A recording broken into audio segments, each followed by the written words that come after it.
बच्चों welcome back to my YouTube channel cell academy Wardha. आज का जो वीडियो रहने वाला है वो आप सभी के लिए मतलब जो भी नीट 2023 एस्पिरेंट्स रह चुके हैं एंड जो आगे चल के नीट 2024 या 2025 एस्पिरेंट्स रहने वाले हैं उन सब के लिए बहुत ही इंपॉर्टेंट रहने वाला है। आज हम डिस्कस करेंगे नीट 2023 मतलब जो कल 7 मई को पेपर हुआ था उसका डिटेल बायोलॉजी सेक्शन का solution. Okay, so without wasting our time let's start with the question. तो फर्स्ट क्वेश्चन जो था इसमें वो था movement and accumulation of ions across a membrane against their concentration gradient. Okay, मतलब कोई भी जो आयंस रहते हैं वो अगर अगेंस्ट द कॉन्सेंट्रेशन ग्रेडियंट का मतलब क्या है बच्चों की, जहां पर वो कम है वहां से ज्यादा की तरफ अगर आयन जाते हैं बीच में क्या रहेगा, मेम्ब्रेन रहेगा, और कम से ज्यादा की तरफ आयंस जो है वो जाएंगे तो उसको क्या बोलते हैं। बहुत ही बेसिक सी चीज है ये जो आप सबने पढ़ी है कि उसको हम बोलते हैं active transport. Okay, so answer will be the active transport. Then next question था कि among the evil quartet. Evil quartet क्या है बच्चों, तो 10th वाला जो यूनिट है इकोलॉजी का वहां पे आपको एनसीईआरटी में मेंशन किए हैं 4 अलग अलग point which are responsible for the biodiversity loss. Biodiversity के लिए जो 4 अलग अलग कॉजेज दिए हैं उसमें से सबसे इंपॉर्टेंट कॉज जो है वो कौन सा है। तो एनसीईआरटी में एक्चुअली लाइन दिया है कि सबसे इंपॉर्टेंट जो कॉज है बायोडाइवर्सिटी लॉस के लिए that is habitat loss and fragmentation. मतलब answer will be the 4th, habitat loss and fragmentation. बच्चों कल से आज तक आप लोग बहुत सारे वीडियोस देख रहे होंगे सॉल्यूशन के लिए, बट उसमें से मैक्सिमम जो वीडियोस है वो बहुत ज़्यादा लेंदी हो रहे हैं जिसके कारण आप लोगों को पूरा देखना मतलब बहुत ज़्यादा टाइम अपना स्पेंड करना पड़ रहा है। ओके, सो इस वीडियो में मैंने यही कोशिश की है कि कम से कम टाइम में मैं आपको पूरे 100 क्वेश्चंस बायोलॉजी के विद सॉल्यूशन आंसर की एक्सप्लेन करके दे दूं ताकि ज़्यादा टाइम आपका यहाँ पर वेस्ट ना हो। लेकिन उसके बाद भी अगर आपको कुछ भी क्वेरीज रहती है तो you can ask me in the comment section कि आपको कोई भी क्वेश्चन अगर नहीं समझ में आता, डाउट रह जाता है, I will try to solve all your queries. Okay, so let's move ahead. Then question number 103 था कि identify the pair of heterosporous। कौन से टेरिडोफाइट्स हैं जो कि हेटेरोस्पोरस होते हैं, मतलब वो 2 अलग अलग तरह के स्पोर्स प्रोड्यूस करते हैं। इसमें भी कुछ लॉजिक लगाने की जरूरत नहीं थी, एनसीईआरटी में सीधा दिया हुआ है आपको सेलाजिनेला एंड सेल्विनिया जो कि 2 तरह के माइक्रोस्पोर एंड मेगास्पोर ऐसे 2 तरह के स्पोर्स प्रोड्यूस करते हैं।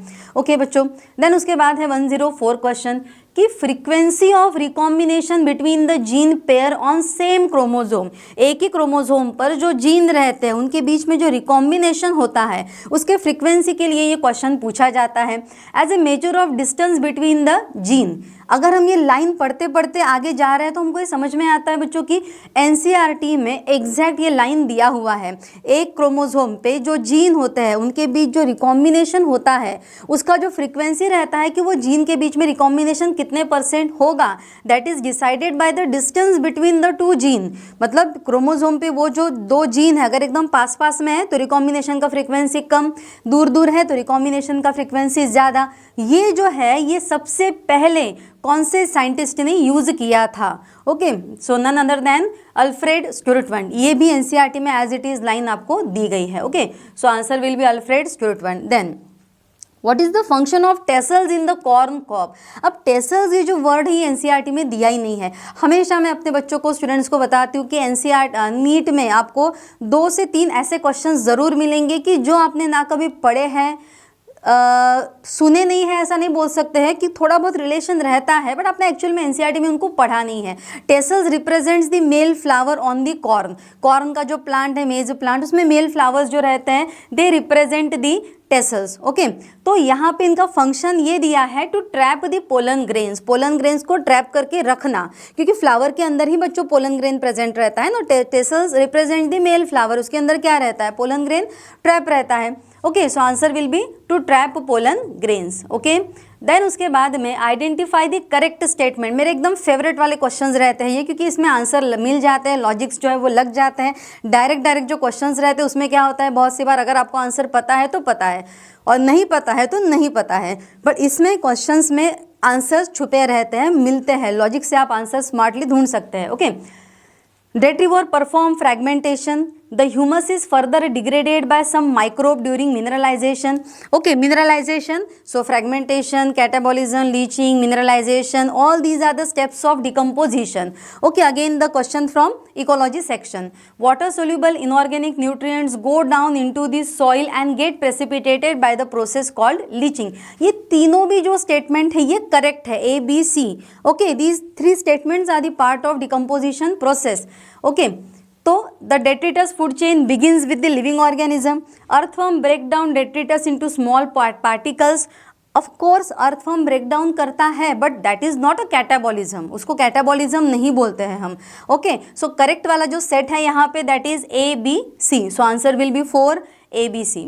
Okay, moving forward to the question 107. यहाँ पे दो स्टेटमेंट दिए हैं, असर्शन एंड रीजन.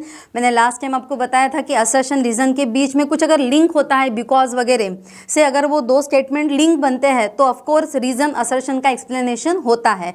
और दो क्वेश्चन, दो सेंटेंस के बीच अगर लिंकेज हम नहीं बना पाते तो रीजन असर्शन का एक्सप्लेनेशन नहीं होता है बच्चों. Okay, late wood has a fewer xylary elements with narrow vessels. Correct. Anatomy में आपने पढ़ा है कि early wood and late wood. Late wood मतलब जो विंटर सीजन में बनता है वो, अर्ली वुड जो स्प्रिंग में बनता है वो. अर्ली वुड स्प्रिंग में जो झाइलम है वो ज़्यादा एक्टिव होता है, लेट में वो कम एक्टिव हो जाता है. Okay, so cambium is less active in the winters. Correct. So late wood has fewer xylary elements with narrow vessels because cambium is less active in winter. Okay, इसका मतलब है बोथ असर्शन रीजन ये true है and reason is the correct explanation of assertion. मतलब यहाँ पर option क्या रहेगा करेक्ट वाला 4.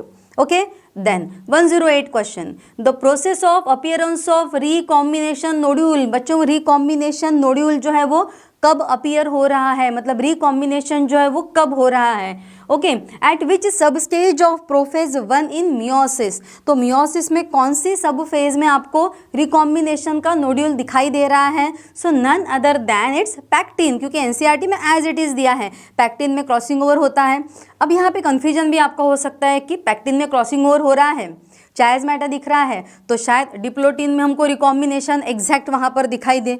बट कन्फ्यूजन की कोई यहाँ पे ज़रूरत ही नहीं है क्योंकि एनसीईआरटी में लाइन ही दी है recombination nodule appears at the stage pectin.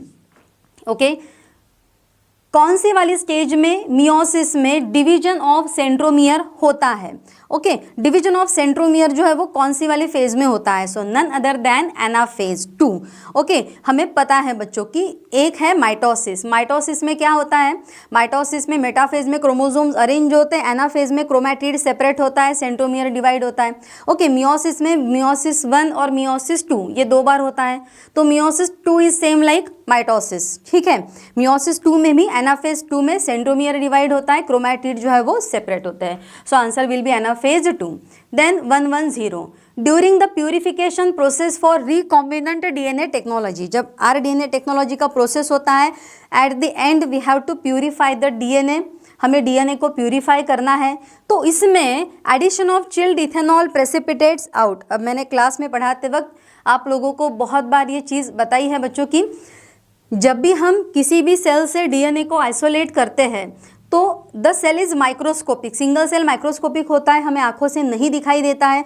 तो उससे जो डीएनए हमने टेस्ट ट्यूब में आइसोलेट करके रखा हुआ है that is also a microscopic 1. वो जो डीएनए रहता है वो भी माइक्रोस्कोपिक है, जो हमें सिंगल आंखों से दिखाई नहीं देता है. ओके, तो ये जो डीएनए हमने वहाँ पे आइसोलेट किया है, कैसे पता चलेगा बच्चों कि वहाँ पे DNA. So we have to add the chilled ethanol. जब हम उसमें चिल्ड इथेनॉल ऐड करेंगे तभी वहाँ का जो डीएनए है वो प्रेसिपिटेट होकर के बाहर आएगा, तो हमें समझ में आएगा कि यस ये डीएनए जो है ये अभी आइसोलेट हो चुका है. सो प्रेसिपिटेट किसको करना है, डीएनए को. चिल्ड इथेनॉल डालने से डीएनए की फ्रेगमेंट्स ऐसे दिखाई देती है, उसको स्पूलिंग भी बोला गया है. एनसीईआरटी में स्पूलिंग ये वर्ड भी उसके लिए दिया है. ओके, देन फैमिली फैबेसी जो है ये सोलानेसी एंड लिलिएसी से अलग है. ओके, वो क्या चीज़ है जो फैबेसी को लिलिएसी और सोलानेसी से अलग बनाती है, दैट इज़ द क्वेश्चन. तो वो कौन सी चीज़ है, कौन से कैरेक्टर है जो फैबेसी के अकेली के कैरेक्टर. तो फैबेसी का सबसे इंपॉर्टेंट कैरेक्टर कौन सा है कि एंथर. एंथर कैसा है वहाँ पर 9+1. डाइएडल्फस, डाइएडल्फस मतलब दो ग्रुप है 9 और 1 का, सो 9 + 1 डाइएडल्फस एंथर आपको वहां पर दिखाई देता है बच्चों। एंड वहां पे डायथेकस, डायथेकस का मतलब है कि एंथर में दो कंपार्टमेंट होते हैं, सो दो कंपार्टमेंट वाला dithecous anther plus diadelphous anther. Okay, 9 + 1 वाला आंसर विल बी 4।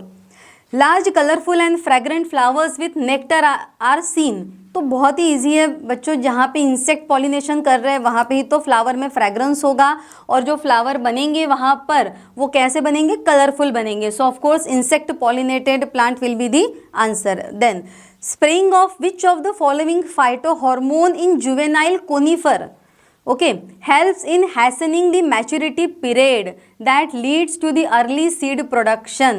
तो इसका आंसर है जिबरलिक एसिड। क्यों? क्योंकि ये एनसीईआरटी में दिया है कि जुवेनाइल, जुवेनाइल का मतलब क्या रहता है कि अर्ली स्टेज वाले, ओके, अर्ली स्टेज वाले जो प्लांट है उन पर अगर हम जिबरलिक एसिड को स्प्रे कर देते हैं तो उनका मैच्योरिटी पीरियड जो है वो जल्दी आएगा, मतलब सीड का प्रोडक्शन जो है वो जल्दी होने वाला है। Early seed production will be there.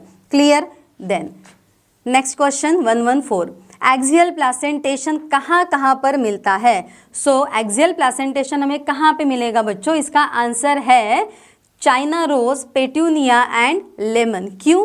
क्योंकि एज इट इज ये आपको एनसीईआरटी में एग्जाम्पल्स दिए हैं। Okay, so answer will be China rose, petunia and lemon.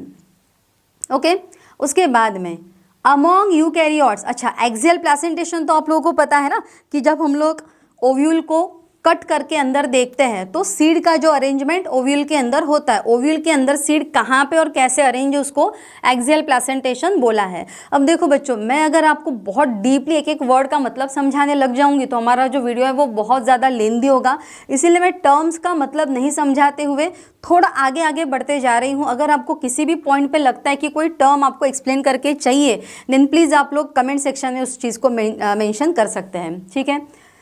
Among eukaryotes replication of DNA, इससे ज़्यादा सिली क्वेश्चन तो और कुछ नीट में हो ही नहीं सकता है। Okay, so of course S phase में होता है डीएनए का replication, so answer will be the 1 S phase. Okay, how many ATP NADPH2 are required for 1 round of the Calvin cycle? तो 1 राउंड ऑफ कैल्विन साइकिल में कितने ATP और कितने NADPH2 लगते हैं? सो 18 ATP and 12 NADPH2, option will be the first. Okay, क्यों? क्योंकि मैंने आपको पढ़ाते वक्त ये कैलकुलेट करके दिए हैं बच्चों की 18 एटीपी कहाँ से कैसे, 12 NADPH2 कहाँ से कैसे। हमने तो डिटेल में रिएक्शन में घुस के कैलकुलेट करके वो लर्न किया है, लेकिन एनसीईआरटी में डायरेक्ट लाइन ही दी है कि 18 ATP 12 NADPH2 for production of 1 glucose during Calvin cycle. Okay, उसके बाद moving to the next question, the gene gun method. अब ये जो जीन गन मेथड है ये कब आता है? सो ये आता है again during recombinant DNA technology. Recombinant DNA technology में अगर हमें फॉरेन डीएनए को, डिज़ायर्ड डीएनए को डायरेक्टली अगर सेल्स के अंदर में डिलीवर करना है तो वहाँ पे अलग अलग टेक्निक है। ओके, लाइक माइक्रो इंजेक्शन है, जीन गन है, बायोलिस्टिक मेथड है। Okay, so different techniques are there. तो जीन गन में हम कौन से छोटे छोटे पार्टिकल्स यूज़ करते हैं? तो आंसर इज सेकेंड, टंगस्टन और गोल्ड। मैंने आप लोगों को बताया था कि एकदम छोटे छोटे टंगस्टन या गोल्ड के पार्टिकल्स रहते हैं। ये टंगस्टन या गोल्ड के पार्टिकल्स पे वो जो एलियन पीस ऑफ डीएनए है वो कोटेड होता है, उसको ऐसे सेल्स पर बम्बार्ड करते हैं और वो सेल्स के अंदर में घुस जाता है।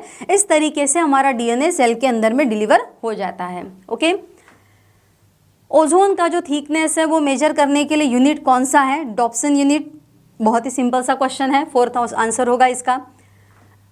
अनइक्विवोकल प्रूफ कि DNA is a genetic material, ये सबसे पहले कौन से साइंटिस्ट के लोगों ने बताया? अगेन ये PYQ है जो रिपीट आया है। सबसे पहला एक्सप्लेनेशन कि DNA is a genetic material, explanation या हम बोलेंगे कि कंफर्मेशन या प्रूफ किसने दिया है? So it is Alfred Hershey and Martha Chase. Okay, then next GPP मतलब gross primary productivity. Okay, -R, R क्या है वो हमें पता करना है। NPP मतलब नेट प्राइमरी प्रोडक्टिविटी। एक प्लांट जितना भी बायोमास बनाता है और जितना बायोमास एक्चुअली वो कंज्यूमर तक पहुंचाता है, उसमें डिफरेंस होता है। ओके, तो ये जो डिफरेंस है वो क्यों है? It is because of are मतलब रेस्पिरेटरी लॉस। अगर आपको बहुत ही सिंपल वर्ड में इसको समझना है तो ऐसे समझ सकते हैं कि भैया प्लांट खाना तो बहुत सारा बना रहा है, पर उसमें से खुद भी तो कुछ खाएगा ना, तो बनाया बहुत सारा जीपीपी, ओके, खुद ने खा लिया उसमें से थोड़ा बहुत आर, और जो फिर सामने पहुंचा that is NPP. Then what is the role of RNA polymerase 3? अब देखो 3 तरह के आरएनए पॉलीमरेज एंजाइम्स आपको जेनेटिक्स में मेंशन किए हैं। आरएनए पॉलीमरेज 1 जो रहता है वो आरआरएनए बनाता है, आरएनए पॉलीमरेज 2 जो रहता है वो एचएनआरएनए बनाता है, आरएनए पॉलीमरेज 3 जो रहता है वो बनाता है tRNA, tRNA, 5S rRNA and snRNA. ये एनसीईआरटी में दिया हुआ है बच्चों। So answer will be the first option. Which micronutrient is required for splitting of water molecule during photosynthesis? तो photosynthesis में कौन सा माइक्रोन्यूट्रिएंट रिक्वायर्ड है? Of course fourth manganese. Water molecules का जो स्प्लिटिंग होता है that is a photolysis of water. Photosynthesis में वाटर का फोटोलिसिस होकर ऑक्सीजन गैस का इवोल्यूशन होता है, वहाँ पे मैग्नीज का रोल है। एनसीईआरटी में अगेन न्यूट्रिएंट्स मिनरल न्यूट्रिशन वाले लेसन में ये मेंशन है। ओके, इन angiosperm haploid, diploid, triploid structure, इनमें से हमें लाइन से पहचानना है कौन सा हैप्लॉइड है, कौन सा डिप्लॉइड है, कौन सा ट्रिप्लॉइड है। सो पहले ट्रिप्लॉइड ढूंढ लेते हैं। ओके, ट्रिप्लॉइड में क्या है? Of course primary endosperm nucleus. तो लास्ट में देखो कहाँ पे दिखाई देगा बच्चों आपको? सो प्राइमरी एंडोस्पर्म न्यूक्लियस, ये 2 ऑप्शन में आपको लास्ट में दिखाई दे रहा है। ओके, अब इसमें देखो हैप्लॉइड कौन सा है? सो दोनों ऑप्शन में ये पहला हैप्लॉइड है, डिप्लॉइड देखो ये मिल गया। So haploid, diploid and triploid. तो answer will be the second one, synergid, zygote and primary endosperm nucleus. The phenomenon of pleiotropism, pleiotropy का तो डेफिनेशन ही है कि when one gene controls the phenotypic expression of more than 2 character. Okay, जब एक gene 2 या 2 से ज़्यादा फिनोटिपिक एक्सप्रेशन को कंट्रोल करता है then that is a pleiotropy. तो डेफिनेशन ही पूछा है यहाँ पर, in another sense just definition पूछा है। तो प्लियोट्रोपी मतलब क्या है कि 2 जीन कंट्रोलिंग सिंगल ट्रेट तो नहीं है भैया, single gene affecting multiple phenotypic expression, directly tick हो जाता है। एक एक क्वेश्चन अगर हम यहाँ पे पढ़ते हैं ना बायो का, so not more than 30 to 40 second, yes 30 to 40 second का टाइम ड्यूरेशन यहाँ पर, मतलब जो बच्चे नीट के एग्जाम दे रहे थे कल, तो उनके लिए हर एक बायो का क्वेश्चन सॉल्व करने के लिए मैक्सिमम टू मैक्सिमम 40 या 45 सेकेंड का ड्यूरेशन जो है वो सफिशिएंट था। उस लेवल का ही ये पेपर था। बहुत ज़्यादा ट्रिक के अंदर घुस के बहुत दिमाग को टेंशन देने वाले क्वेश्चंस नहीं थे। ओके, अगेन आगे assertion and reason. ATP used at the 2 step in glycolysis, correct. Glycolysis में 4 एटीपी का प्रोडक्शन होता है बट 2 एटीपी खुद वो यूज कर लेता है। ओके, कहाँ पे यूज होता है बच्चों? फर्स्ट एटीपी यूज होता है ग्लूकोज को ग्लूकोज 6 फॉस्फेट बनाने में, करेक्ट। सेकंड एटीपी यूज होता है फ्रुक्टोज 6 फॉस्फेट को फ्रुक्टोज 1,6 डाइफॉस्फेट बनाने के लिए। मतलब ये फर्स्ट रिएक्शन है और ये थर्ड रिएक्शन है, both are correct. So assertion reason दोनों करेक्ट है एंड इनके बीच में लिंकेज भी है कि 2 एटीपी यूज हो रहे हैं और बताए कि कहाँ पे यूज हो रहे हैं। ओके, सो रीजन जो है वो असर्शन का एक्सप्लेनेशन भी है। तो answer will be the fourth one. Okay, next question, cellulose does not form blue colour with iodine. Yes, correct है कि सेल्यूलोज जो है वो आयोडीन के साथ में ब्लू कलर तैयार नहीं करेगा। क्यों नहीं करेगा? क्योंकि सेल्यूलोज के पास में कॉम्प्लेक्स हेलाइसिस, हेलाइसिस पता है ना आपको, ऐसा हेलिकल स्ट्रक्चर ये नहीं होता। स्टार्च जो है वो आयोडीन में ब्लू कलर देता है। क्यों? क्योंकि स्टार्च में हेलिकल स्ट्रक्चर होता है। ये एनसीईआरटी में कंसेप्ट आपको दिया हुआ है, ठीक है। तो सेल्यूलोज में कॉम्प्लेक्स हेलाइसिस नहीं है तो वो आयोडीन मॉलिक्यूल को होल्ड नहीं कर सकता है, इसीलिए वो ब्लू कलर नहीं देगा। Clear? So answer will be the second option. कौन सा हार्मोन प्रमोट करता है इंटरनोड या petiole elongation in the deep water rice? So petiole elongation in the deep water rice is promoted by the hormone ethylene. Again ethylene का hormone का जो section है characteristics वाला, उसमें ये लाइन एज इट इज दिया हुआ है बच्चों। Okay, expressed sequence tags. Okay, अब इसमें कुछ बच्चों का कन्फ्यूजन जो है वो ज़रूर हो सकता है एनसीईआरटी में, क्योंकि वो जो पैराग्राफ दिया है sequence annotation and express sequence tag वाला, जेनेटिक्स में। तो उस पैराग्राफ में ना बहुत क्लियरली ये चीज़ ऐसे मेंशन नहीं की है, बट स्टिल देखो एक्सप्रेस्ड सीक्वेंस टैग मतलब वो सारे जीन्स का कॉम्बिनेशन होगा जो जीन एक्सप्रेस हो रहे हैं। अब जीन अगर एक्सप्रेस होता है तो वो आरएनए बनाता है, आरएनए के बाद वो बनाता है प्रोटीन। तो यहाँ पर करेक्ट ऑप्शन मतलब मोस्ट अप्रोप्रिएट हम बोलेंगे, मोस्ट अप्रोप्रिएट यहाँ पर ये नहीं होना चाहिए कि all genes that are expressed as proteins. यहाँ पे मोस्ट अप्रोप्रिएट ये होना चाहिए कि एक्सप्रेस्ड सीक्वेंस टैग का मतलब क्या है, all genes that are expressed as RNA. वो सारे के सारे जीन्स जो आरएनए करके एक्सप्रेस करते हैं अपने आप को, उसको हम बोलते हैं एक्सप्रेस्ड सीक्वेंस टैग।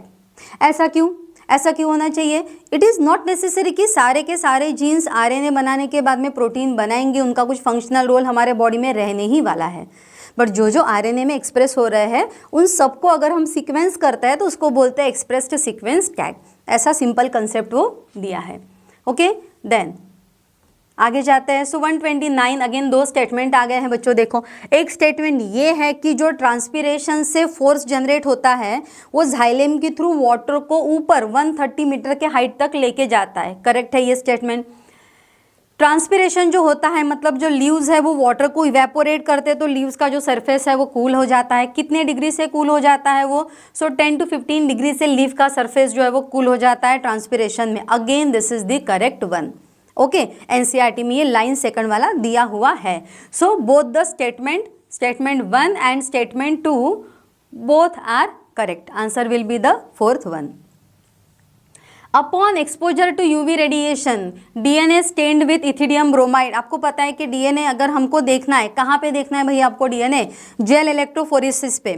ओके, दिया है ये आपको जेनेटिक्स में, बायोटेक्नोलॉजी में दिया है आपको। अगर हमें जेल इलेक्ट्रोफोरेसिस पे डीएनए के बैंड्स को देखना होगा तो हमें क्या करना है? डीएनए को कलर करने के लिए डाई डालना है। तो डीएनए को कलर करने के लिए हमने इथिडियम ब्रोमाइड डाई उसके साथ मिक्स किया है एंड आफ्टर जेल इलेक्ट्रोफोरेसिस हमें डीएनए के मिलते हैं बैंड्स। उसको अगर हम यूवी लाइट में देखते हैं तो हमें कलर कौन सा अपीयर होता है? बहुत ही सिंपल सा क्वेश्चन है। कलर अपीयर होता है bright orange colour. Option number 3। And again ये PYQ है, इसके पहले भी एग्जाम में आकर गया है ये क्वेश्चन। ठीक है, हमेशा मैं अपने बच्चों को बोलती हूँ कि देखो बच्चों, एटलीस्ट नीट के पेपर में एक क्वेश्चन साइंटिस्ट नेम का आता है और एक क्वेश्चन जो है वो ईयर का आता है। इस बार 2 क्वेश्चन आए साइंटिस्ट नेम के एंड दोनों भी जो साइंटिस्ट नेम के क्वेश्चन आए थे वो इसके पहले भी एग्जाम में आके गए हैं नीट के। ठीक है, और एक ईयर का क्वेश्चन है। ओके, तो हम हमेशा क्लास में बच्चों से एक छोटी सी बुक बनवाते हैं जिसमें 3 कॉलम होते हैं। एक कॉलम में साइंटिस्ट नेम, दूसरे में ईयर और तीसरे में कंट्रीब्यूशन या उनका वर्क। और वो छोटी सी बुक बच्चे 2 साल अपने पास में संभाल के रखते हैं और उसको बीच बीच में रिवाइज करते हैं। तो बहुत हेल्पफुल रहती है वो। एटलीस्ट आपके 8 to 12 मार्क्स तो वहाँ पे उस बुक के कारण स्कोर हो गए हैं। ठीक है, सो देखो बच्चों कि एक हिस्टोलॉजिकल कन्वेंशन था बायोलॉजिकल डाइवर्सिटी पे जिसका नाम था अर्थ समिट। वो रियो दी जेनेरियो में हुआ था। कब? आंसर है 1992। कोई लॉजिक नहीं है, दिया है बुक में बस। ओके, रिएक्शन सेंटर इन PS2, PS1 photosystem 1, PS2 photosystem 2, ऐसे 2 रहते हैं फोटोसिस्टम्स क्लोरोप्लास्ट में। थाइलाकॉइड का मेम्ब्रेन है वहाँ पे। ओके, वो कौन सा लाइट एब्जॉर्ब करते हैं? तो PS1 करता है 700 नैनोमीटर। ओके, और PS2 का रिएक्शन सेंटर मतलब उसके अंदर का जो क्लोरोफिल ए का मॉलिक्यूल है वो एब्जॉर्ब करता है 680 नैनोमीटर ऑफ लाइट। तो PS2 का रिएक्शन होगा बच्चों, रिएक्शन सेंटर होगा 680 nanometre wavelength of light.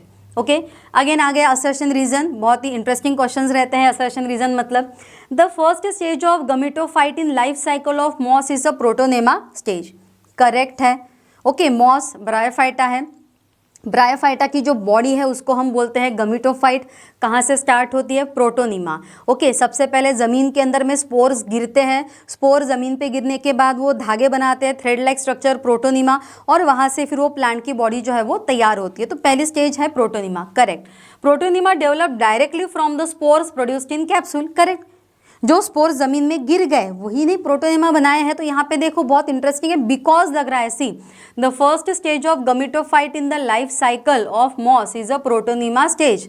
Okay, gametophyte moss के लाइफ में जो सबसे पहला स्टेज है that is a protonema. Okay, because protonema develop directly from the spore. Spore से डायरेक्ट प्रोटोनिमा डेवलप हो रहा है। So both assertion reason are correct and reason is the explanation of assertion. ठीक है बच्चों। Then in tissue culture experiment leaf mesophyll cells are, अब देखो ध्यान से समझो इस क्वेश्चन को आप बदलो, है ना। लीफ का मीजोफिल मतलब ऐसा टिश्यू जो ऑलरेडी मैच्योर हो चुका है, क्लियर। लीफ के मीजोफिल को हमने फिर से कहाँ पे रखा, टिश्यू कल्चर के मीडियम पे रखा। अब लीफ के मीजोफिल को अगर हम फिर से टिश्यू कल्चर के मीडियम पे रख रहे हैं तो वो डिवाइड होगा, ठीक है, उसको क्या बोलते हैं। तो जो सेल्स एक्चुअल में परमानेंट बन चुके हैं वो अगर फिर से डिवाइड होने लग जाएंगे तो उसको हम, सिंपल सा वर्ड है डी डिफरेंशिएशन। मेरिस्टेमेटिक से मैच्योर बनना डिफरेंशिएशन, मैच्योर अगर फिर डिवाइड होने लग जाता है तो डी डिफरेंशिएशन। मीजोफिल मैच्योर है फिर डिवाइड हो रहा है, that is the differentiation. Endarch and exarch are the terms often used for describing the position of secondary xylem. नहीं जी, एक्सार्च एंड एंडार्च ये जो जाइलेम के टाइप है, it is the terms which is being used for primary xylem. ये secondary xylem की term नहीं है, प्राइमरी जाइलेम की एनसीईआरटी में स्टेटमेंट भी है, तो स्टेटमेंट 1 ये रॉन्ग हो गया। Exarch condition is the most common feature of the root system, ये करेक्ट है। रूट्स में जो वस्कुलर बंडल होता है उसका जाइलेम एक्सार्च रहता है, स्टेम में एंडार्च रहता है, करेक्ट है ये। तो statement 1 is incorrect but 2 is correct, मतलब answer will be the third option. Next, identify the correct statement, यहाँ पे करेक्ट स्टेटमेंट ढूंढने हैं। Lenticels are the lens shaped opening permitting the exchange of gases, correct है बच्चों ये statement, okay. Bark formed early in the season is called as the hard bark, नहीं जी, early बनता है उसको सॉफ्ट बार्क बोलते हैं, okay. Bark is a technical term refers to all tissues exterior to vascular cambium. अब देखो ये नियर टू द सही है, एग्जैक्ट सही नहीं है बट ठीक है, इन अनदर सेंस अगर हम देखते हैं तो सही हो भी सकता है, ठीक है, बट इसको अभी बाजू में रखते हैं। Bark refers to the periderm and secondary phloem, ये करेक्ट है, ओके। पेरिडर्म मतलब जो आउटर में जो 3 लेयर आती है कॉर्टिकल रीजन में, okay, phelloderm, phellogen and phellem, वो 3 लेयर को मिलकर पेरिडर्म बोलते हैं, प्लस अंदर का सेकेंडरी फ्लोएम, इसको हम बार्क बोलती है, एग्जैक्ट करेक्ट है। तो फर्स्ट करेक्ट है बच्चों, सी करेक्ट है, उसके बाद सॉरी सी नहीं, फर्स्ट करेक्ट है, उसके बाद में डी करेक्ट है। Phellogen is single layered in thickness, नहीं, वो मल्टीपल लेयर का रहता है फेलोजेन जो है वो। तो आंसर विल बी, कौन सा करेक्ट था बच्चों, फर्स्ट एंड जो था वो डी। तो A and D only, answer will be the first option, A and D, ये 2 स्टेटमेंट यहाँ पर करेक्ट रहते हैं। देन मैच द पेयर, ये बहुत ही ईजी से इसमें रहते हैं। देखो कोहेजन का मतलब क्या है कि वाटर मॉलिक्यूल्स आपस में म्यूचुअल अट्रैक्शन ऑफ वाटर, आपस में वाटर मॉलिक्यूल्स एक दूसरे को अट्रैक्ट करते हैं। एडिएशन मतलब वाटर मॉलिक्यूल पोलर सरफेस के तरफ अट्रैक्ट कर रहे हैं, सो बी का होना चाहिए 4। सरफेस टेंशन मतलब लिक्विड फेज में वाटर मॉलिक्यूल में ज़्यादा अट्रैक्शन होता है। एंड गटेशन मतलब वाटर जो है वो ड्रॉपलेट के फॉर्म में लॉस हो रहा है, कहाँ पर आएगा, हाँ, water loss in a liquid phase. तो क्या होना चाहिए बच्चों, ए जो है ए का होना चाहिए ए का होना चाहिए सेकेंड, ए सेकेंड, बी 4, सी 1, ए सेकेंड, बी 4, सी 1, डी 3। देखो मिल गया आपको, answer should be the fourth option, ठीक है। उसके बाद में नेक्स्ट क्वेश्चन है, अगेन मैच द पेयर में है दिया हुआ। एम फेज में हमें पता है it is the equational division, M phase is the equational division. Quiescent मतलब ए का क्या होना चाहिए, 4 होना चाहिए, ओके। ए का 4 देखो, फर्स्ट और सेकंड दोनों इसमें दिया हुआ है। बी का ढूंढते हैं, क्विसेंट का मतलब क्या होता है बच्चों, इन एक्टिव स्टेज, तो सी का क्या चाहिए, 2 चाहिए। देखो सी का 2 यहाँ पे आ गया। तो G2 फेज मतलब प्रोटीन सिंथेसाइज, और G1 फेज मतलब interval between mitosis and initiation of DNA. सीधा देखो एक मिल गया हमको, ए और सी का निकल गया तो आंसर हमारा आ गया। Most of the time match the pairing में ऐसा ही होता है, अगर 1 या 2 मिल गए तो आपको आंसर जो है वो मिल जाता है। तो यहाँ पे सेकंड ऑप्शन हमारा रहेगा answer, okay. Which of the following statements are correct about the Klinefelter syndrome. Klinefelter syndrome के लिए कौन कौन से स्टेटमेंट करेक्ट है, उसको लैंगडॉन डाउन ने डिस्क्राइब किया, नो, वो तो डाउन सिंड्रोम था, okay. Such individual overall has masculine development, feminine development, ये करेक्ट है। क्लीनफेल्टर सिंड्रोम मतलब फेमिनाइज्ड मेल होते हैं, ओके। तो बी ऑप्शन जो है वो करेक्ट है। Then physical psychomotor mental development is retarded, ऐसा नहीं है। शॉर्ट स्टेचर्ड नहीं रहता है, हाँ वो रिप्रोडक्शन नहीं कर सकता है, मतलब दे आर स्टेराइल, ये जो है वो करेक्ट है। सो यहाँ पे जो 2 करेक्ट वाले स्टेटमेंट है that is B and E, so answer will be the second one B and E, the two statements are correct one. Okay, उसके बाद में फिर 140। ओके, सो 140 वाला जो क्वेश्चन है इसमें आपको अगेन दो स्टेटमेंट दिए हुए हैं। जो पहला वाला स्टेटमेंट दिया हुआ है, पॉज कर एकदम है, बट मोर अप्रोप्रिएट, जिसमें ज्यादा करेक्ट के कॉम्बिनेशन दिए हैं, that will be the answer 4। Okay, so correct answer will be the fourth one. Then next है 143।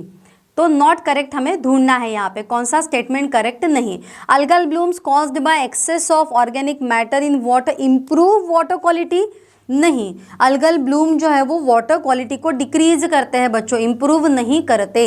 तो इनकरेक्ट अगर दिया गया है वहाँ पे, सो इनकरेक्ट वाला कौन सा है, फर्स्ट वाला। ओके, बाकी जो है वो सब करेक्ट वाले हैं, इनकरेक्ट जो है वो फर्स्ट वाला है। देन मैच द पेयरिंग में आपको दिया हुआ है म्यूचुअलिज्म, दोनों का बेनिफिट होता है, so both the sign should be the plus plus, मतलब ए का होना चाहिए 4। ओके, कमेंसलिज्म मतलब एक का बेनिफिट है, दूसरा जो है वो न्यूट्रल है, मतलब बी का होना चाहिए 1। एमेंसलिज्म एक का हार्म होता है, दूसरा न्यूट्रल है, मतलब सी का होना चाहिए 2।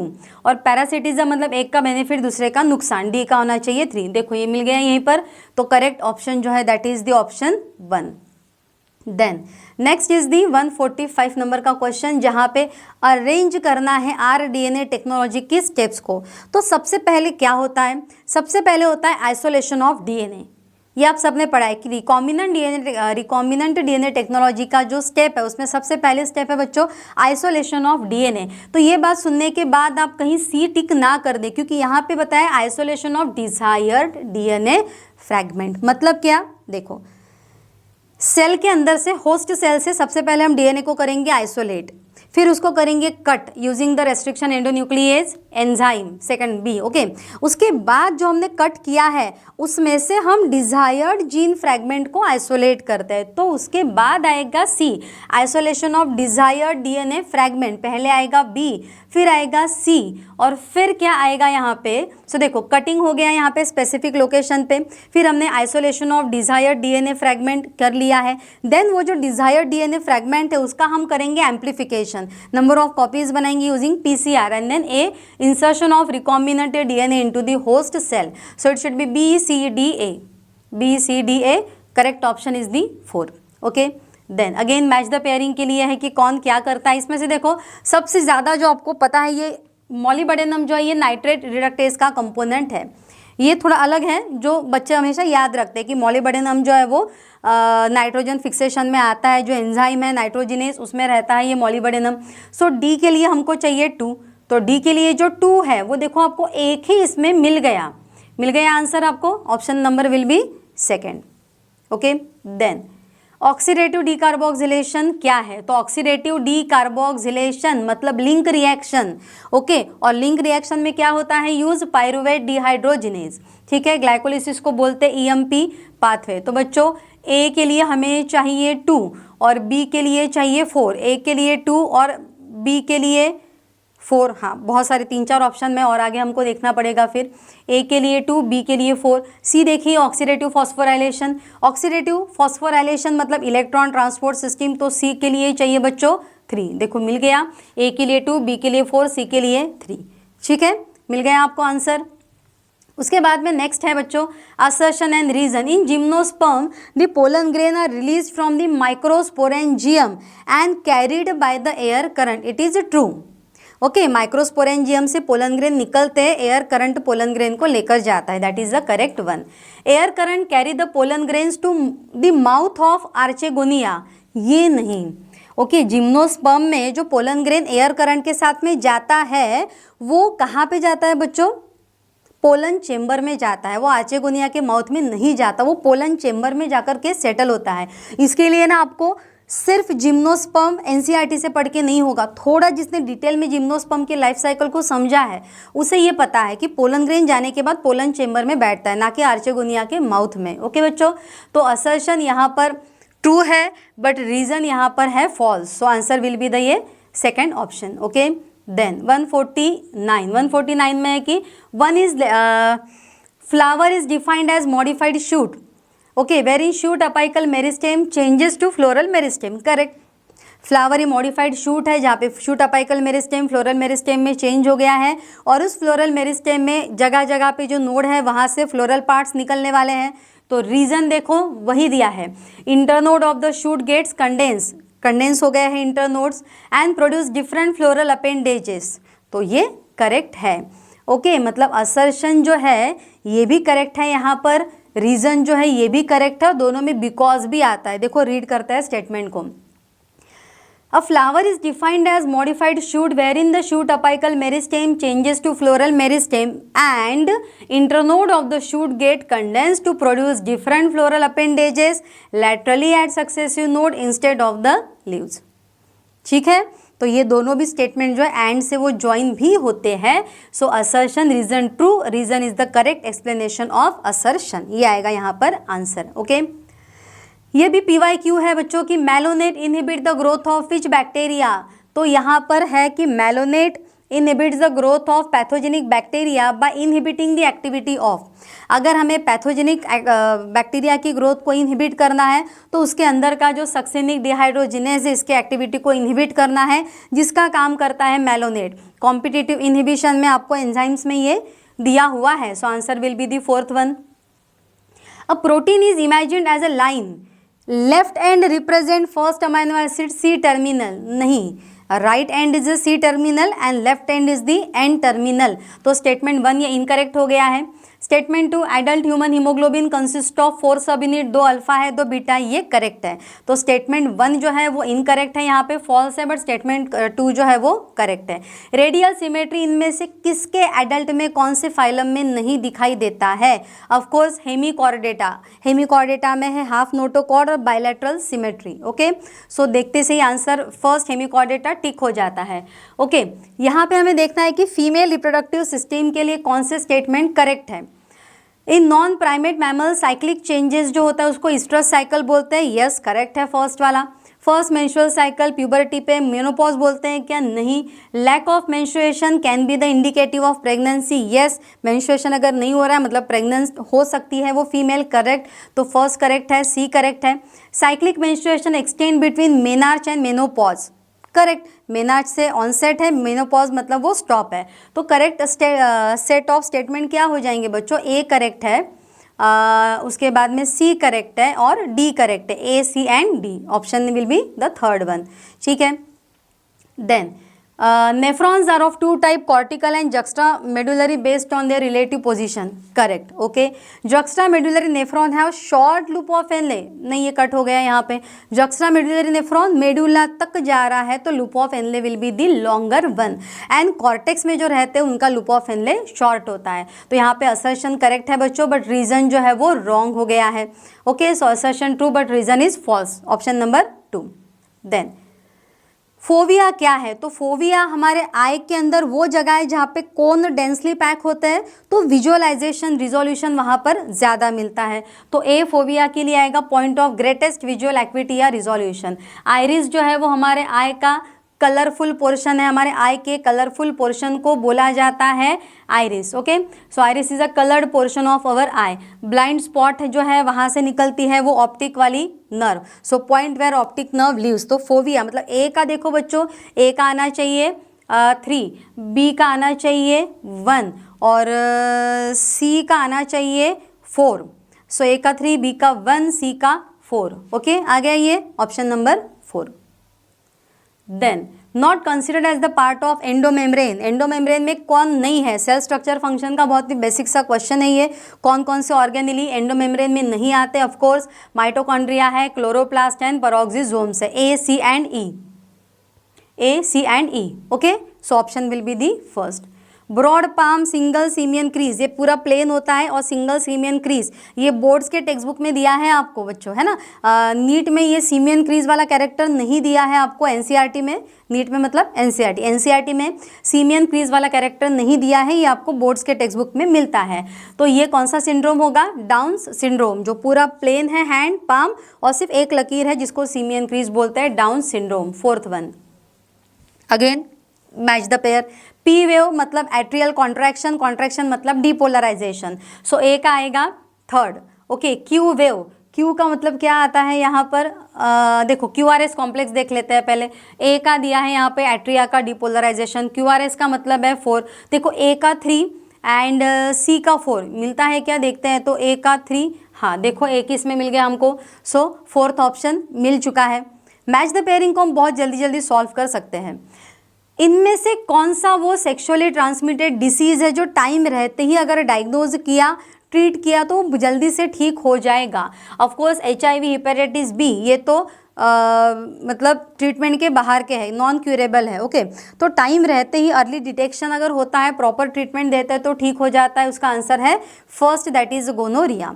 ओके, देन 160 में देखो बच्चों, पेप्टिक सेल्स क्या रिलीज करते हैं, प्रो एंजाइम पेप्सिनोजेन। बी का आएगा गॉबलेट सेल का 1, म्यूकस। तो ए का 3, बी का 1 मिल गया बच्चों। देखो ए का 3, बी का 1 मिल गया आंसर आपको, ऑप्शन नंबर 2। देन नेक्स्ट उसके बाद में है endometrium is necessary for implantation of blastocyst. Yes, uterus का सबसे अंदर वाला लेयर एंडोमेट्रियम ब्लास्टोसिस्ट के इम्प्लांटेशन के लिए जरूरी है। यस, ऑफ कोर्स जरूरी है। In the absence of fertilisation the corpus luteum degenerate that causes disintegration of endometrium. हाँ, अगर फर्टिलाइजेशन नहीं है तो कॉर्पस ल्यूटियम डीजनरेट होगा एंड मेंस्ट्रुएशन जो है वो फिर से स्टार्ट हो जाएगा। कॉर्पस ल्यूटियम अगर डीजनरेट होता है तो मेंस्ट्रुएशन फिर से स्टार्ट हो जाता है, मतलब एंडोमेट्रियम जो है वो डिसइंटीग्रेट हो जाएगा। तो रीज़न भी जो है वो करेक्ट है, बट दोनों का आपस में कोई लिंक नहीं है। मतलब both assertion reason are true but reason is not the correct explanation of assertion. ये आएगा, इसका आंसर फर्स्ट आएगा। Okay, not a cloning vector, probe तो हमें रिकॉम्बिनेंट DNA टेक्नोलॉजी में काम में आता है। रिकॉम्बिनेंट DNA टेक्नोलॉजी नहीं, प्रोब में हमें कहाँ पे देखा था बच्चों, DNA fingerprinting. Yes, DNA fingerprinting में करेक्ट वाला जो जीन है सस्पेक्ट को आइडेंटिफाई करने के लिए प्रोब हमें काम में आता है। So probe is not a cloning vector, option will be the third one. Okay, Taenia में एक्सक्रीशन के लिए फ्लेम सेल्स होते हैं। ए का होगा 3, मिल गया ए का 3। Okay, option will be the second one. Ligaments are dense irregular, wrong. Ligaments are dense regular. Cartilage is dense regular, नहीं, cartilage is a specialized form of connective tissue. So बच्चों statement 1 and 2 both are false. Okay, so both statement 1 and 2 are false. Option will be the first one. Which of the following functions carried out by cytoskeleton? हर एक cell के अंदर, eukaryotic cell के अंदर spider का web होता है, मकड़ी का जाल होता है, जो अंदर से उस सेल की मोटिलिटी को कंट्रोल करने का काम करता है। ओके, सो साइटोस्केलेटन मेनली इन चारों में से, वैसे तो साइटोस्केलेटन सेल का शेप भी मेंटेन करने का काम करता है। ओके, बट इन चारों में से, ऑप्शन में से जो सबसे मेन है दैट इज मोटिलिटी, वो ऐसे सेल की मोटिलिटी को अंदर से कंट्रोल करने का काम करता है बच्चों। ओके, लैक ओपेरॉन का क्वेश्चन है, तो हमें पता है कि जीन ए ट्रांस एसिटिलेज बनाता है, ए का आएगा 2, वाई क्या बनाता है, परमीएज, तो बी का आएगा 3। देखो बच्चों मिल गया आंसर, ए का 2, बी का 3, फर्स्ट ऑप्शन। ओके, कौन से स्टेटमेंट यहाँ पर करेक्ट है जी, कौन सा वाला स्टेटमेंट यहाँ पे करेक्ट है?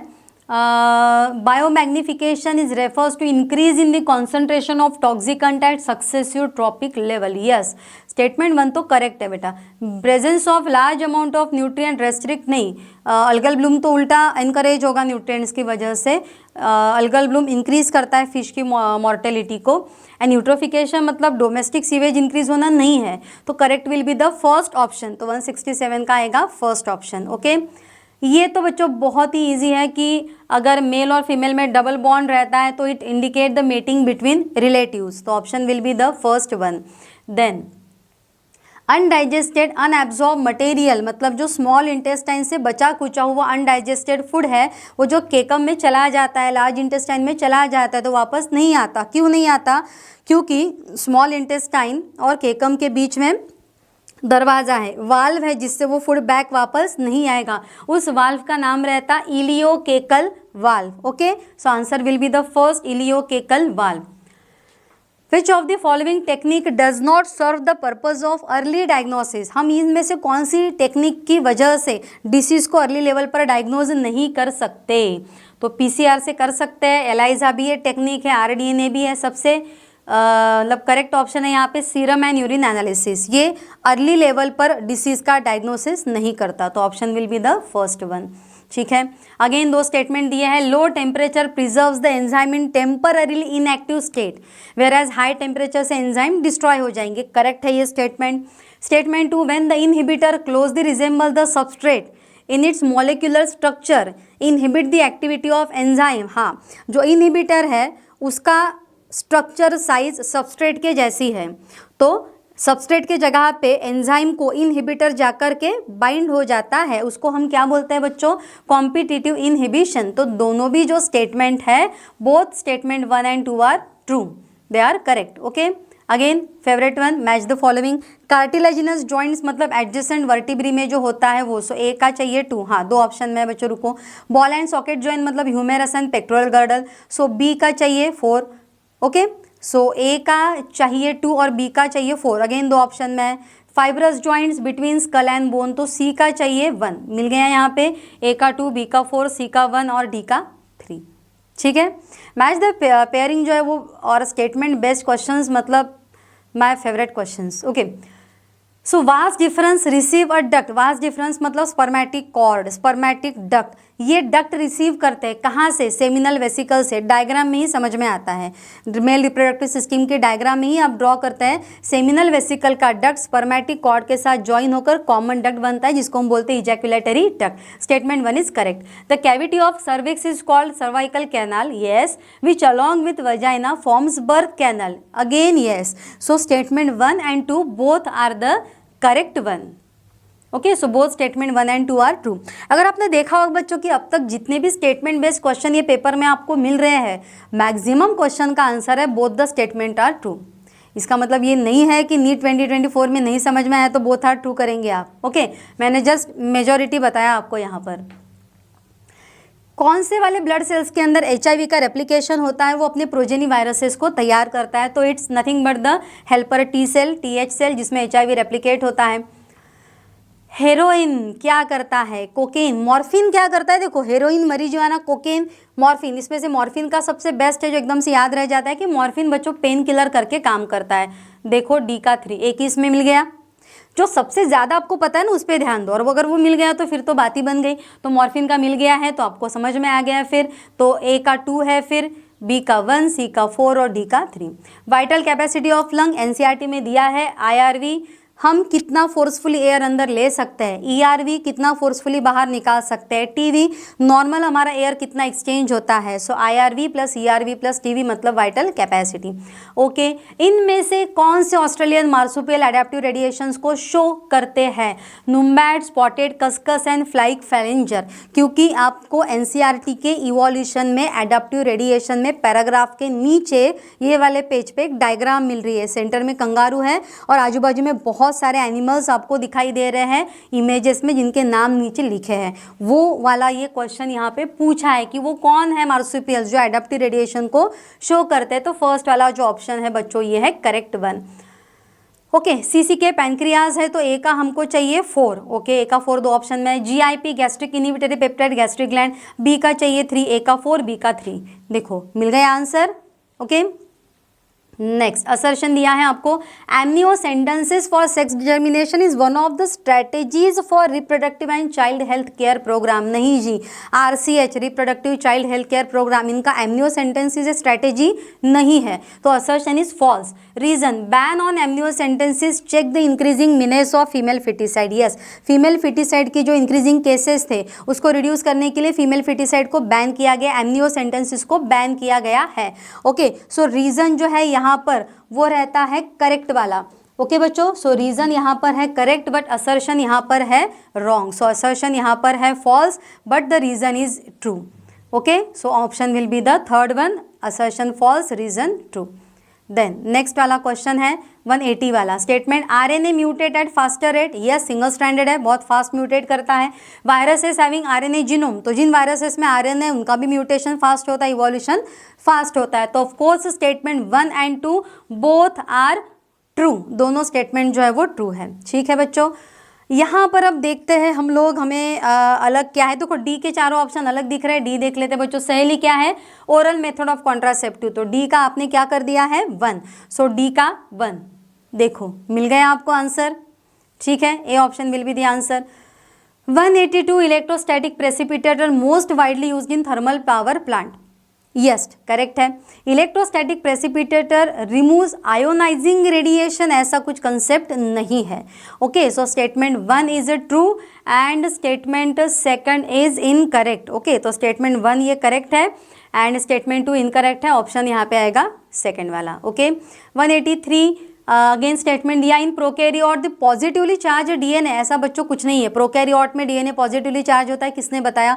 रॉन्ग हो गया statement 1। Okay, in eukaryote the negatively charged DNA wrapped around the positively charged histone to form nucleosome, correct है। ओके, तो स्टेटमेंट 1 ये इनकरेक्ट हो गया एंड स्टेटमेंट 2 ये हो गया है करेक्ट। तो answer will be the third one. 184 ring worm कौन सा है? सो रिंग वर्म हमें पता है ट्राइकोफाइटन फंगाई होता है एक्चुअली, तो ए का हमको चाहिए सेकंड। ए का सेकंड दो ऑप्शन में। ओके, फाइलेरियासिस मतलब वुकेरेरिया, सो बी का हमको चाहिए 3। ए का सेकंड और बी का 3, अगेन दो ऑप्शन में। सी का देखो मलेरिया का क्या है? प्लाज्मोडियम वाइवैक्स, तो सी का क्या चाहिए? 4। A2 B3 C4 मिल गया आपको answer. Okay, then next question is हाँ इंटरेक्शन। लेपर्ड एंड लॉयन में क्या है? लेपर्ड एंड लॉयन में क्या है? कंपटीशन है। सो ए का चाहिए हमें 1। ए का 1 दो ऑप्शन में। रुको, cuckoo laying eggs in the crow's nest, it is a kind example of brood parasitism. Okay, so B का हमें चाहिए 2। ए का 1 बी का 2, अगेन दो ऑप्शन में। Fungal and root of higher plant, ये माइकोराइजा है।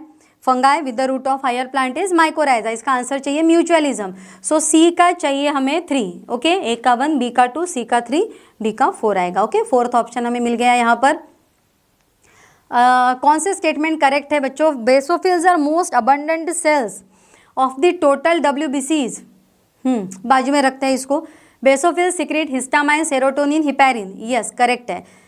Basophils are involve in inflammatory response. Yes, histamine जो है इन्फ्लेमेटरी रिस्पॉन्स के लिए ये मतलब रिस्पॉन्सिबल रहता है हिस्टामाइन, तो बेसोफिल्स इन्फ्लेमेटरी रिस्पॉन्स करेक्ट है। बी करेक्ट है, सी करेक्ट है। बेसोफिल्स किडनी शेप का न्यूक्लियस नहीं जी। बेसोफिल्स अग्रैन्युलोसाइट नहीं, वो ग्रैन्युलोसाइट है। तो अभी देखो आप, बी और सी तो करेक्ट है, मिल गया answer. B and C are correct, मतलब जो बेसोफिल्स है वो मोस्ट अबंडेंट नहीं है, एक्चुअली न्यूट्रोफिल्स मोस्ट अबंडेंट रहते हैं ब्लड में। ओके, सो करेक्ट आंसर मिल गया आपको B and C only, second option. 187 mast cells areolar tissue में रहते हैं प्रेजेंट, तो ए का आएगा यहाँ पर 2, दो ऑप्शन में दिया है। Inner surface of bronchiole ciliated epithelium होता है जी, तो बी का चाहिए 1, ए का 2 और बी का 1। देखो मिल गया, ए का 2 बी का 1, आंसर मिल गया है आपको यहाँ पर। ठीक है, फटाफट आगे बढ़ते हैं। Again 188 correct statement. Tetrad formation is seen during leptotene, नहीं वो पैक्टिन में होता है। Anaphase, centromere split, chromatid separate, ये इसके पहले क्वेश्चन में आके गया था ना, कौन से फेज में सेंट्रोमियर डिवाइड होता है, क्रोमैटिड स्प्लिट होते हैं। ठीक है, एनाफेज करेक्ट है ये बी वाला। टर्मिनलाइजेशन पैक्टिन में होता है, नहीं। Nucleolus Golgi complex ER telophase में तैयार होते हैं, यस बी डी करेक्ट है। Crossing over takes place between non sister chromatid चाहिए बच्चों, सिस्टर नहीं, नॉन सिस्टर क्रोमैटिड के बीच क्रॉसिंग ओवर होता है। So B and D the 2 statements are correct. So B and D only, option will be the 1।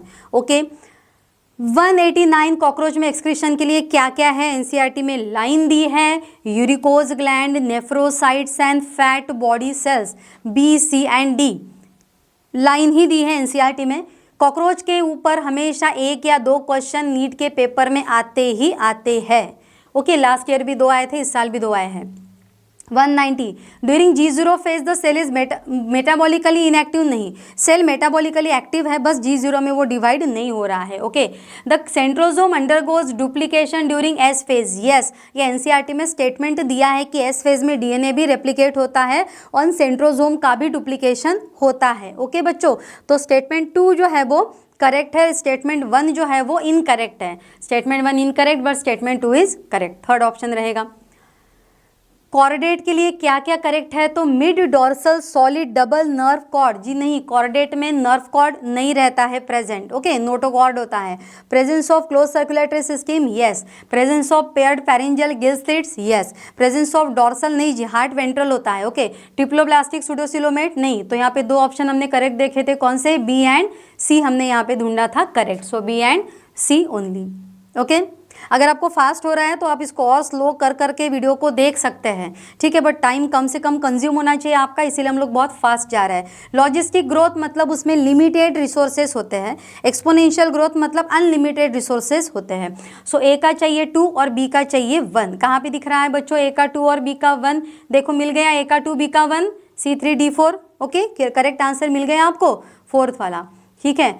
अब यहाँ पर, हाँ, अब यहाँ पर देखो हमें पेन यूज करना पड़ेगा। आपको यहाँ पर mRNA का सीक्वेंस जो है वो दिया है और आपको सीक्वेंस किसका निकालना है? डीएनए के कोडिंग स्ट्रैंड का। देखो बच्चों बहुत अच्छी तरह से ध्यान दो, ये जो हमारे डीएनए डबल स्ट्रैंडेड होता है उसमें से एक स्ट्रैंड का डायरेक्शन है 3' to 5' और दूसरे का है 5' to 3'। तो 3' to 5' वाला जो ये स्ट्रैंड है डीएनए का, ये कॉपी होकर क्या बनता है? mRNA। तो आपको सीक्वेंस किसका दिया है? mRNA का। निकालना किसका है? कोडिंग। कोडिंग मतलब ये वाला स्ट्रैंड है, ठीक है, ये नहीं ये वाला है। तो पहले आप क्या करेंगे? mRNA से ये निकालो और इससे फिर ये निकालो आप लोग। ओके, तो mRNA का सीक्वेंस आपको दिया है। देखो आप ध्यान से देखो इसको बच्चों, AUCG AUCG AUCG AUCG AUCG कितने बार रिपीट हो रहा है? AUCG AUCG AUCG AUCG AUCG 6 AUCG 7 AUCG 7 times AUCG repeat हुआ है। AUCG का क्या आएगा? तो ए के लिए है तो यहाँ पर डीएनए पे आता है T, U के लिए A, C के लिए G और G के लिए C। क्या आएगा? TAGC।